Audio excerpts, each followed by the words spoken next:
안녕하세요. 저는 김정호라고 합니다. 올해 72살이 되었습니다. 1983년부터 2018년까지 35년 동안 공립중학교에서 교직 생활을 했고 마지막 7년은 교장으로 일했습니다. 교직에 있는 동안 저는 교육에 모든 열정을 쏟았습니다.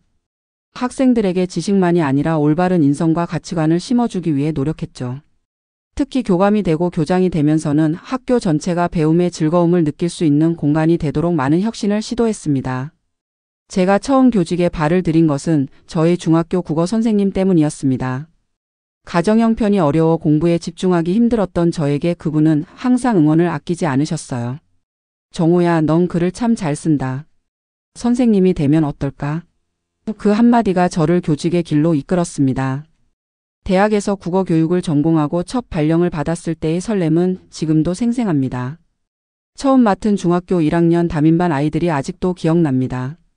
교실에 들어서던 순간 30명의 눈동자가 저를 향했던 그 순간부터 저는 제 평생을 교육에 바치겠다고 다짐했습니다. 그때의 학생들이 이제는 50대가 되어 가정을 이루고 사회 각계각층에서 활약하고 있습니다. 교사로서 가장 큰 보람은 제자들의 성장을 지켜보는 것이었습니다. 35년의 교직 생활 중에서도 마지막 7년을 교장으로 재직했던 시간이 가장 기억에 남습니다. 2011년 교장 승진 발령을 받고 처음 출근했던 날, 모든 선생님들과 학생들이 교문 앞에서 환영해 주었습니다.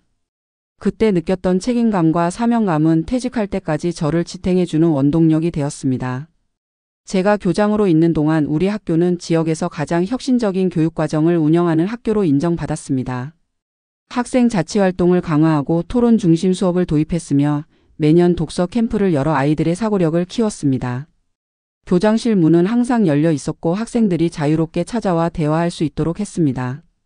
열린 교장실 정책은 학생들과 교장인 저 사이의 거리를 좁히는 데 큰 도움이 되었습니다. 2018년 퇴직할 때는 지역사회에서 큰 축하를 받았습니다. 35년 동안의 교직 생활을 마무리하는 퇴임식에는 첫 해 가르쳤던 제자부터 마지막 해 가르쳤던 학생들까지 많은 사람들이 찾아왔습니다. 꽃다발을 받으며 강당을 나설 때는 제 인생에서 가장 자랑스러운 순간이었습니다. 그날 밤 아내와 함께 2병의 와인을 마시며 우리의 새로운 인생을 계획했습니다. 퇴직금 3억 원과 매달 받게 될 공무원 연금 220만 원으로 여유로운 노후를 꿈꿨습니다. 퇴직 직전 제 월급은 약 550만 원이었습니다. 연금은 그 40% 수준인 220만 원으로 책정되었습니다. 기초연금은 소득 기준을 초과해 받지 못했지만 그래도 충분하다고 생각했습니다. 당시에는 모든 것이 순조로워 보였습니다. 아내와 저는 일본 홋카이도 여행을 계획했고 제가 평생 배우고 싶었던 클래식 기타 레슨도 시작했습니다. 아침에는 동네 공원에서 태극권을 배우고 오후에는 도서관에서 책을 읽는 평화로운 일상을 즐겼습니다. 그러나 퇴직 1년 후 우리 가정에 큰 시련이 찾아왔습니다.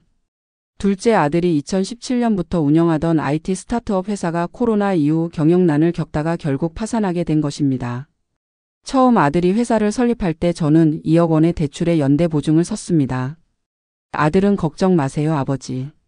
사업이 잘 되고 있으니 제가 모든 책임을 지어요라고 자신 있게 말했습니다. 저도 아들의 열정과 능력을 믿었기에 흔쾌히 도와주었습니다. 하지만 예상치 못한 코로나19 사태로 아들의 회사는 수익이 급감했고 결국 문을 닫을 수밖에 없었습니다. 아들은 모든 재산을 처분하고도 빚을 다 갚지 못했습니다. 그리고 그 책임은 연대보증인인 저에게 넘어왔습니다. 은행에서 독촉 전화가 오기 시작했고 이 상황을 해결하기 위해 퇴직금의 대부분을 빚 상환에 사용했습니다. 남은 빚은 약 2억 원. 매달 대출 이자만 120만 원을 내야 했습니다.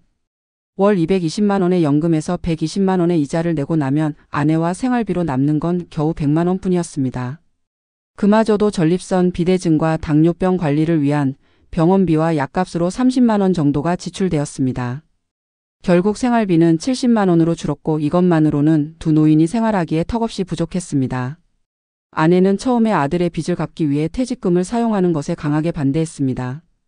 우리도 이제 살만한데 왜 아들 빚까지 떠안아야 하냐며 눈물을 보였습니다.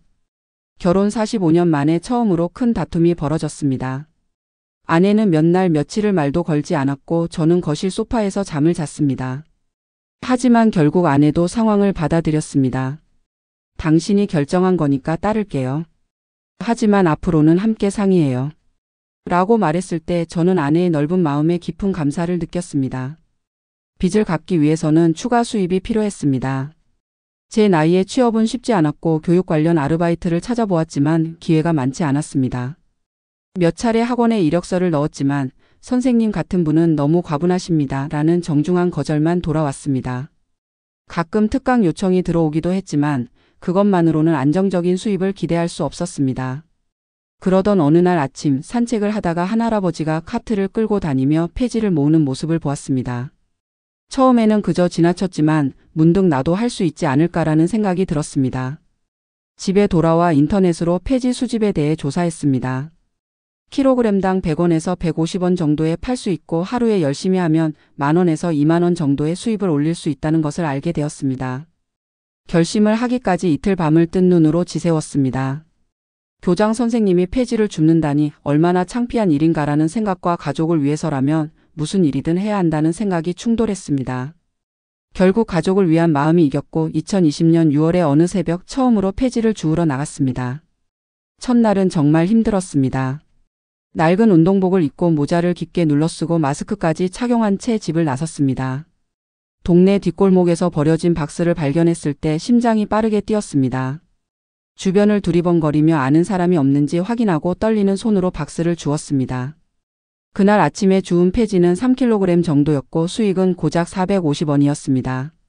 하지만 그것은 제 인생의 새로운 시작이었습니다. 점차 폐지 수집 루트와 시간대를 정했습니다. 새벽 4시부터 6시, 저녁 9시부터 11시가 제 근무 시간이 되었습니다. 이 시간대는 아는 사람을 마주칠 확률이 가장 낮았습니다. 특히 제가 교장으로 일했던 학교 근처는 철저히 피했습니다. 만약 전 동료나 학부모, 제자들을 만난다면 어떻게 설명해야 할지 막막했기 때문입니다. 처음 3개월 동안은 매일 아침 집에 돌아와 샤워를 하면서 눈물을 흘렸습니다. 내가 어쩌다 이렇게 되었나라는 자괴감이 컸습니다. 하지만 점차 익숙해졌고 폐지를 주우며 오히려 건강이 좋아지는 것을 느꼈습니다.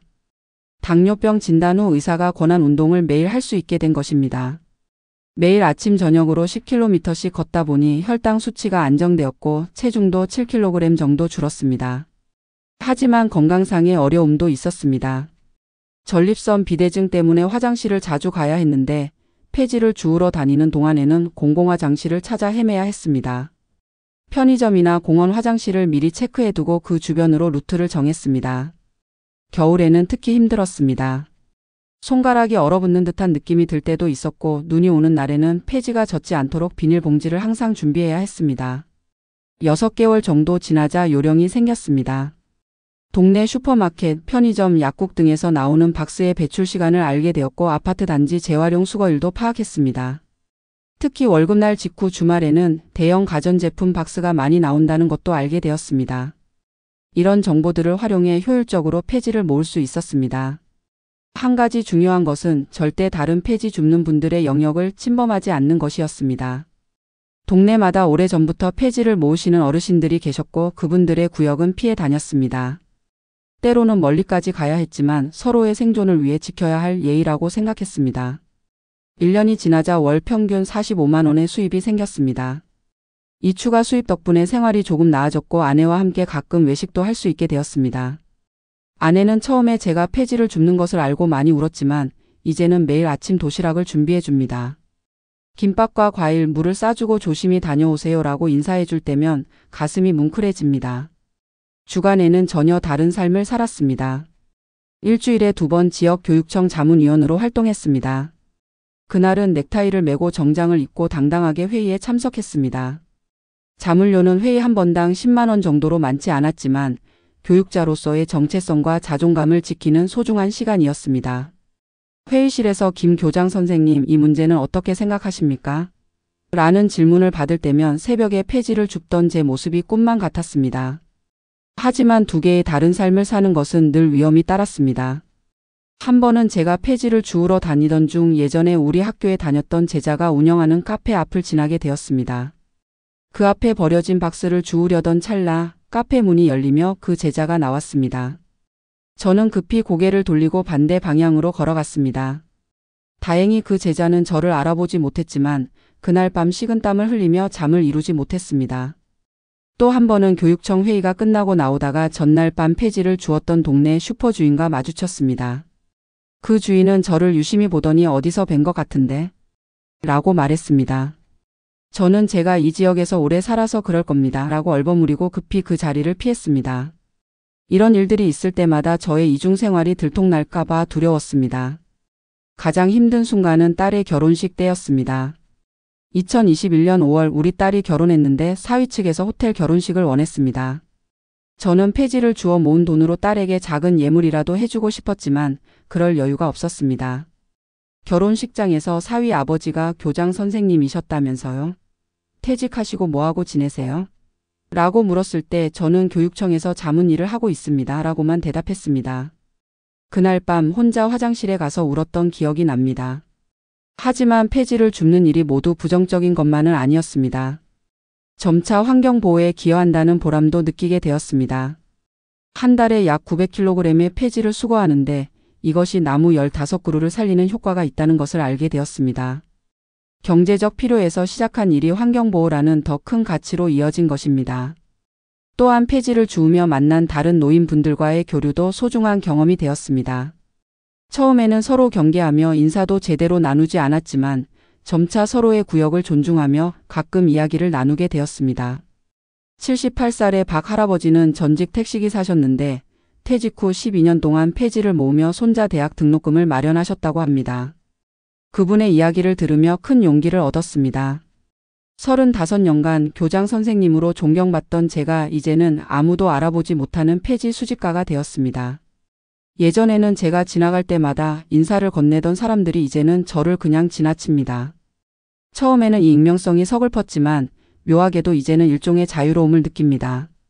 사회적 지위에 따라 사람들의 태도가 달라지는 것을 경험하며 진정한 가치와 행복이 무엇인지 다시 생각하게 되었습니다. 아들은 아직도 제가 폐지를 줍는다는 사실을 모릅니다. 그 아이는 지방에서 작은 회사에 취직해 새 출발을 했고 가끔 전화로 안부를 묻습니다. 아버지, 연금으로 생활하시기 힘들지 않으세요? 라고 물을 때마다 걱정 마라, 아빠는 괜찮다고 대답합니다. 언젠가는 모든 빚을 갚고 아들에게 진실을 말할 날이 오겠지만 지금은 그 아이가 자책하지 않고 새 삶에 집중하기를 바랄 뿐입니다. 저의 계획은 3년 정도 더 폐지를 주어 빚을 모두 갚는 것입니다. 지금까지 약 8천만 원을 상환했고 남은 빚은 1억 2천만 원 정도입니다. 현재 추세라면 2026년쯤에는 빚을 모두 갚을 수 있을 것 같습니다. 그때가 되면 이 경험을 바탕으로 책을 쓰고 싶습니다. 노후 준비의 중요성과 자녀 보증의 위험성에 대해 경고하는 내용이 될 것입니다. 이런 어려운 상황에서도 저를 지탱해 주는 것은 아내의 사랑입니다. 결혼 60년 차인 우리 부부는 이 시련을 통해 오히려 더 가까워졌습니다. 아내는 얼마 전 이런 말을 했습니다. 당신이 폐지를 줍는 것은 부끄러운 일이 아니에요. 오히려 가족을 위해 자존심을 내려놓을 수 있는 당신이 자랑스러워요. 그 말을 들으며 눈물을 참을 수 없었습니다. 요즘은 폐지를 주우러 다니면서 주변 풍경을 감상하는 여유도 생겼습니다. 새벽에 일어나는 도시의 모습, 하늘에서 떠오르는 태양, 계절에 따라 변하는 나무들의 색깔. 교장실에서 바쁘게 살 때는 미쳐보지 못했던 세상의 아름다움을 이제야 느끼고 있습니다. 인생은 참 예측 불가능합니다. 35년 동안 교직에 몸담으며 꿈꿨던 평화로운 노후는 아니지만 지금의 삶에서도 의미와 가치를 찾고 있습니다. 폐지를 주우며 흘린 땀방울 하나하나가 우리 가족의 미래를 위한 투자라고 생각합니다. 그리고 언젠가 이 모든 시련이 끝나면 당당하게 나는 교장 선생님이자 폐지 수집가였다고 말할 수 있는 날이 오기를 기대합니다. 가끔은 제자들에게 이 이야기를 들려주고 싶을 때도 있습니다. 인생은 우리가 계획한 대로 흘러가지 않는다는 것, 그러나 어떤 상황에서도 포기하지 않고 자신의 책임을 다하는 것이 진정한 어른의 모습이라는 것을 말해주고 싶습니다. 학창시절 제가 그들에게 가르쳤던 역경을 이겨내는 힘을 지금 제가 몸소 실천하고 있는 셈입니다. 이제는 폐지를 줍는 일이 부끄럽지 않습니다. 오히려 이 경험을 통해 삶의 깊이와 넓이가 더해졌다고 생각합니다. 사회적 지위와 명예보다 더 중요한 것들이 있다는 것을 깨달았고 진정한 행복이 무엇인지 다시 생각하게 되었습니다. 그리고 무엇보다 가족의 소중함을 더욱 깊이 느끼게 되었습니다. 앞으로의 삶이 어떻게 펼쳐질지는 알 수 없지만 한 가지 확실한 것은 지금까지 그래왔듯이 어떤 상황에서도 최선을 다할 것이라는 점입니다. 폐지를 주우며 시작된 저의 두 번째 인생은 아직 끝나지 않았습니다. 그리고 이 여정의 끝에는 분명 새로운 시작이 기다리고 있을 것입니다.